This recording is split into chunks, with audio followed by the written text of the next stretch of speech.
بچی غربت کی وجہ سے اگر اس نے گناہ کا راستہ اختیار کیا ہے تو قیامت کے دن ہر اس انسان کا گریبان پکڑا جائے گا جس کو اللہ نے استطاعت دی تھی کہ وہ غریبوں کی مدد کر سکے، جسے اللہ نے حیثیت دی تھی، اس حیثیت کے لائق بنایا تھا کہ وہ غریبوں کی مدد کر سکے، لیکن اپنی دولت کو بینک میں جمع کرتا رہا، تجوریوں میں بھرتا رہا۔ غریب کی بچیاں سگنلوں پر بیٹھ کر کے بھیک مانگتی رہی اور طائف کے بازار کو آباد کرنے پر مجبور ہو گئی، لیکن اس نے اپنے رقم کو ان پر نہ خرچ کر کے اس نے اپنے رقم کو صرف بینک میں جمع کر کے رکھا۔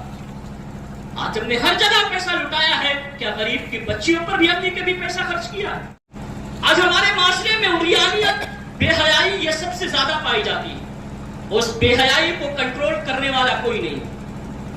مرد چاہے تو اپنی بیوی کو کنٹرول کر سکتا ہے، لیکن اس کے باوجود بھی ہم اپنی بیوی کو کنٹرول کرنے کے لیے تیار نہیں۔ ہماری مردانگیت عورت پر ہاتھ اٹھانے کے لیے تو بہت ہے، لیکن عورت کو پردہ کرنے کے لیے ہماری مردانگیت کام نہیں کرتی۔ ہر مرد کی مردانگی اس مقام پر آ کر کے دم توڑ دیتی ہے جب اس کے گھر میں کوئی عورت بے پردہ ہو کر کے گھومتی ہے۔ ہماری فکر اس وقت بھی جو ہے وہ عقل کے جو اجالے ہیں وہ اس وقت بھی جو ہے رونما نہیں ہوتے، ہم نہیں سوچتے۔ بے حیائی کو اس مقام پر پہنچتے ہیں کہ ایک بے حیائی کو ایک مرد اپنے سامنے عورت کو دیکھتا ہے۔ ہمارے مزاج کے موافق اگر عورت کام نہ کرے تو ہم اس عورت پر چڑھائی کر دیتے ہیں، ہاتھ تک اٹھا دیتے ہیں، لیکن وہی عورت جب شریعت کے موافق نہ ہو، شریعت کے مطابق نہ ہو تو ہم اس عورت کو نظر انداز کرنا شروع کر دیتے ہیں۔ جب یہ حال ہوگا کہ ہم اپنے موافق عورت کو رکھنا چاہیں گے، شریعت کے مطابق نہیں رہیں گے، تو ہمارے معاشرے میں بے حیائی ہی جنم لے گی۔ کبھی بھی ہمارے معاشرے کے اندر عریانیت کے علاوہ کوئی اور چیز جنم نہیں لے سکتی۔ ہماری مردانگی جب اپنے موافق کام نہ ہونے پر آتی ہے تو جب ہماری عورتیں بے پردہ ہو کر کے جاتی ہیں تو اس وقت ہماری مردانگی کہا جاتی ہے۔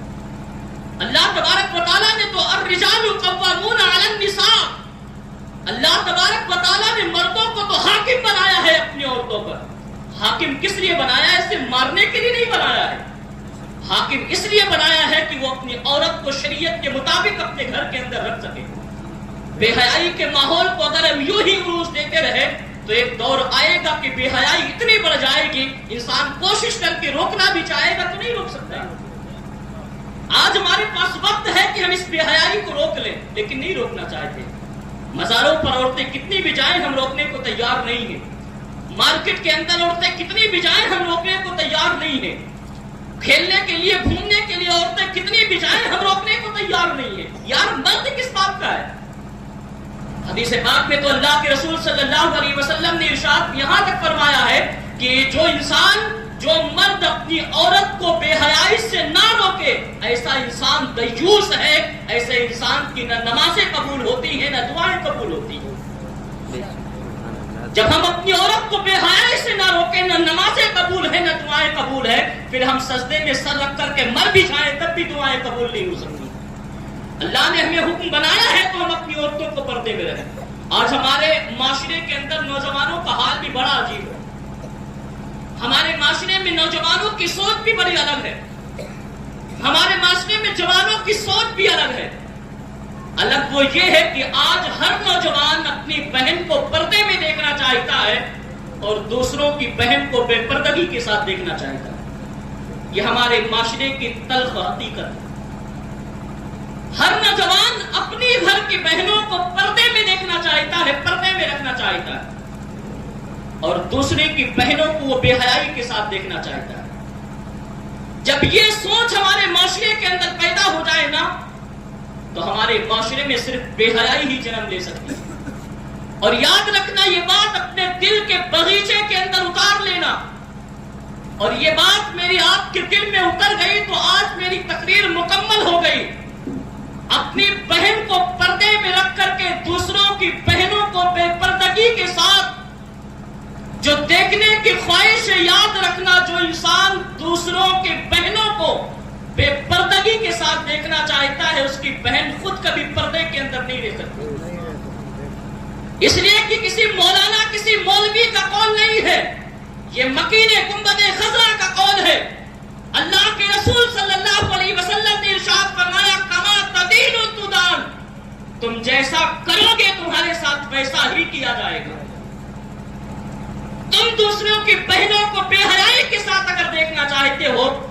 کوئی ہے جو تمہاری بھی بہن کو بے حیائی کے ساتھ دیکھنا چاہتا ہے. تم جس کے ساتھ جیسا کرو گے تمہارے ساتھ ویسا ہی ہوگا.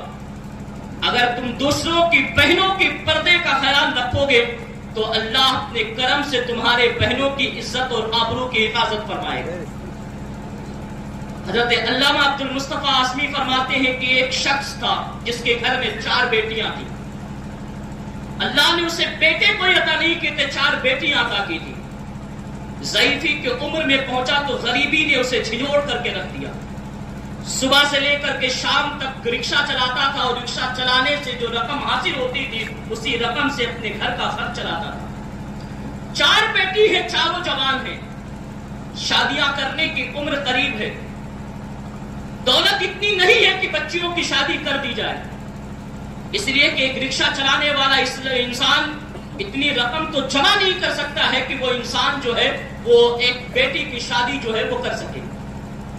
حضرت سیدنا حضرت علامہ عبد المصطفیٰ فرماتے ہیں کہ ایک دن اس شخص کے بڑی بیٹی نے یہ سوچا یار کیوں نہ اس غربت سے چھٹکارا حاصل کیا جائے، جا کر کے کوئی کام کیا جائے، اس کام سے جو رقم ملے اس سے اپنے گھر کا خرچ بڑھایا جائے تاکہ باپ کے اوپر جو بوجھ ہے وہ بوجھ کم ہو جائے. اس ارادے سے ایک دن وہ اپنے گھر سے یہ کہہ کر کے اپنے باپ سے نکلتی ہے کہ ابا جان میں تھوڑی دیر کے لیے اپنے دوست کے یہاں جا رہی ہوں اور تھوڑی دیر کے بعد میں پلٹ کر کے واپس آ جاؤں. یہ کہہ کر کے وہ بڑی لڑکی اپنے گھر سے نکلتی ہے کام کے لیے. لوگوں کی دہلیز پر پہنچتی ہے کام مانگنے کے لیے، کوئی کام ہو تو دے دو، میرے گھر کا خرچ جو ہے وہ ادھورا ہے، اسے پورا کرنا ہے. لیکن لڑکی سمجھ کر کے کسی نے اسے کوئی کام نہیں دیا. چلتے چلتے وہ لڑکی فاحشہ عورت کے بازار کے اندر پہنچی. وہ دیکھتی ہے کہ نوجوان اس فاحشہ عورت کے مارکیٹ میں آتے ہیں، لڑکی سے بات کرتے ہیں، اسے لے جاتے ہیں اور لے جا کر کے پلٹ کر کے آتے ہیں، کچھ رقم دیتے ہیں اور چلے جاتے ہیں. جب اس عورت نے یہ حال دیکھا تو اس نے سوچا کیوں نہ جب کوئی کام نہیں مل رہا ہے تو یہی کام کر لیا جائے، اپنے جسم کو بیچ کر کے جو ہے وہ گھر کا خرچ جو ہے وہ چلایا جائے. افسوس کی بات ہے ہمارے لیے بھی کہ کوئی وہ غریب بھی ہے جو صحیح سے اپنی بچیوں کی شادی بھی نہیں کر سکتا ہے. آج ہمارے پاس دولت ہے تو شادیوں میں بے پناہ دولتیں ہمارے یہاں لٹائی جاتی. کاش کتنا اچھا ہوتا کہ ہم نے اپنے گھر کی شادیوں کا خرچ کم کر کے ان غریب بچیوں کا خیال کیا ہوتا جو غربت کی وجہ سے فاحشہ مارکیٹ کے اندر کھڑی ہونے کے لیے مجبور. اور یاد رکھنا قیامت میں سب کو اس چیز کا حساب دینا ہے. قیامت میں سب کا گریبان پکڑا جائے گا اور پوچھا جائے گا تیرے معاشرے میں تیری بچیاں غربت کی وجہ سے طائف کے بازار میں جانے کے لیے مجبور ہوتی رہی تو اپنی شادیوں میں عیاشیوں کی طرح پیسہ لٹاتا رہا. میں نہیں کہتا ہوں اپنی شادیوں میں پیسے نہ خرچہ کریں، بالکل اللہ نے آپ کو جو استطاعت دی ہے اس استطاعت کے مطابق خرچہ کریں، لیکن ان غریب بچیوں کا خیال کریں جو غربت کی وجہ سے گناہوں کی طرف اپنے قدم کو بڑھاتی ہیں. اگر ہمارے معاشرے میں ایک بچی غربت کی وجہ سے اگر اس نے گناہ کا راستہ اختیار کیا ہے تو قیامت کے دن ہر اس انسان کا گریبان پکڑا جائے گا جس کو اللہ نے استطاعت دی تھی کہ وہ غریبوں کی مدد کر سکے، جسے اللہ نے حیثیت دی تھی، اس حیثیت کے بعد بنایا تھا کہ وہ غریبوں کی مدد کر سکے، لیکن اپنی دولت کو بینک میں جمع کرتا رہا، تجوریوں میں بھرتا رہا. غریب کی بچیاں سگنلوں پر بیٹھ کر کے بھیک مانگتی رہی اور طائف کے بازار کو آباد کرنے پر مجبور ہو گئی، لیکن اس نے اپنے رقم کو ان پر نہ خرچ کر کے اس نے اپنے رقم کو صرف بینک میں جمع کر کے رکھا. آج ہم نے ہر جگہ پیسہ لٹایا ہے، کیا غریب کی بچیوں پر بھی ہم نے کبھی پیسہ خرچ کیا ہے؟ ہم نے ہر جگہ پیسہ لٹایا ہے، کیا کبھی غریب کے اوپر بھی ہم نے پیسہ خرچ کیا ہے؟ اللہ نے استطاعت دی ہے تو کم سے کم اپنی معاشرے کی بچیوں کے ان گناہوں سے بچاؤ.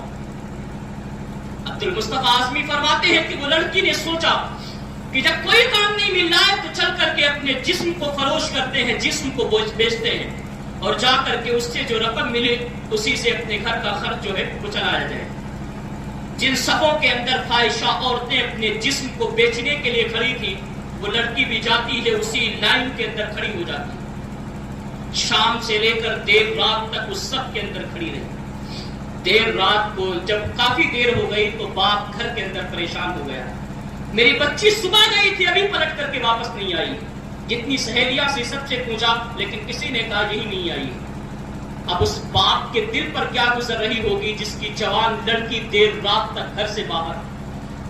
اس باپ کے سینے پر کیا گزر رہی ہوگی جس کی جوان بیٹی اتنی دیر رات کو گھر پلٹ کر کے واپس نہیں آئی. وہ باپ اپنے کمرے میں بیٹھ کر کے سوچ رہا ہے آخر بچی گئی تو کہاں گئی. جب یہ سوچتا رہا تو اچانک دروازے پر کوئی آ کر کے دستک دیتا. دروازہ جب کھولا گیا تو وہی لڑکی اپنے گھر کے دہلیز کے اندر حاضر ہوتی. جب گھر کے اندر اس نے قدم رکھا تو باپ نے روتے ہوئے کہا بچی اتنی دیر رات کو کہاں سے آئی ہے؟ اس سے پہلے تو اتنی رات کو تو کہیں نہیں گئی, آخر اتنی تاریکی میں تو کہاں سے پلٹ کر کے آئی؟ جب باپ کے اس جذباتی سوال کو سنے تو بیٹی نے اپنے باپ کو گلے سے لگا لیا اور گلے سے لگانے کے بعد کہا ابا جان مجھے معاف کرنا, میں بہت بڑی غلطی کر کے آئی.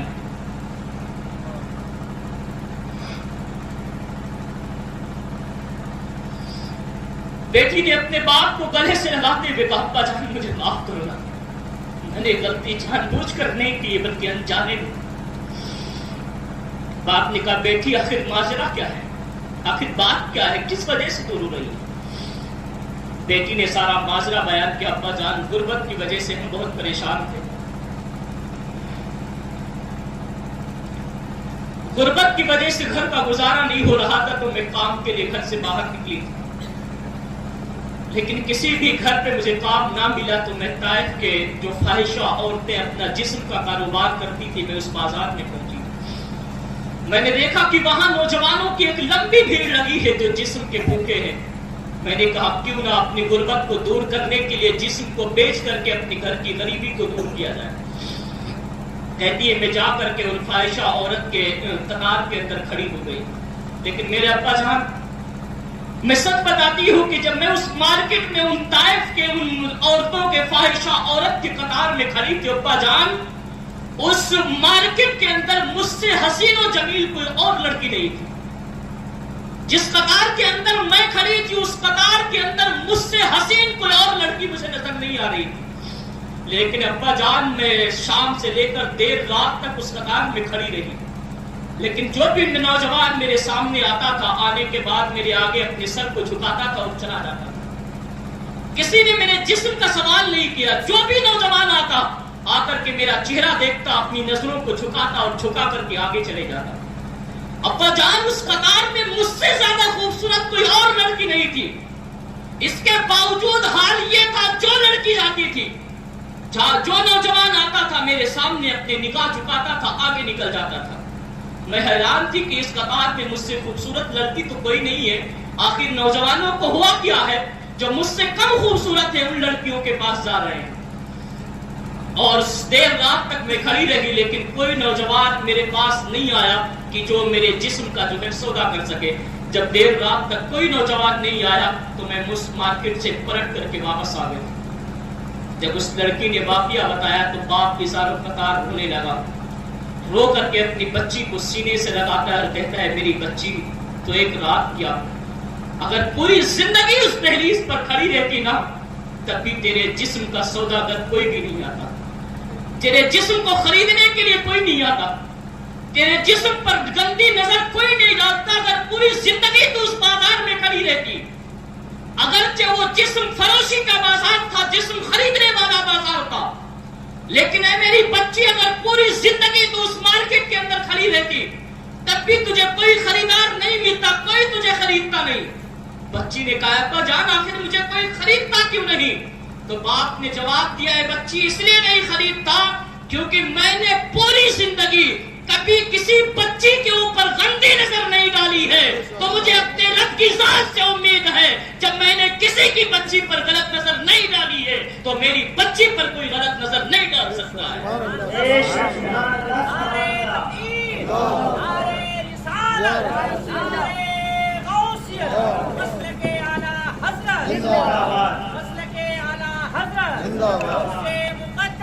حضرت علامہ مسعود صاحب قبلہ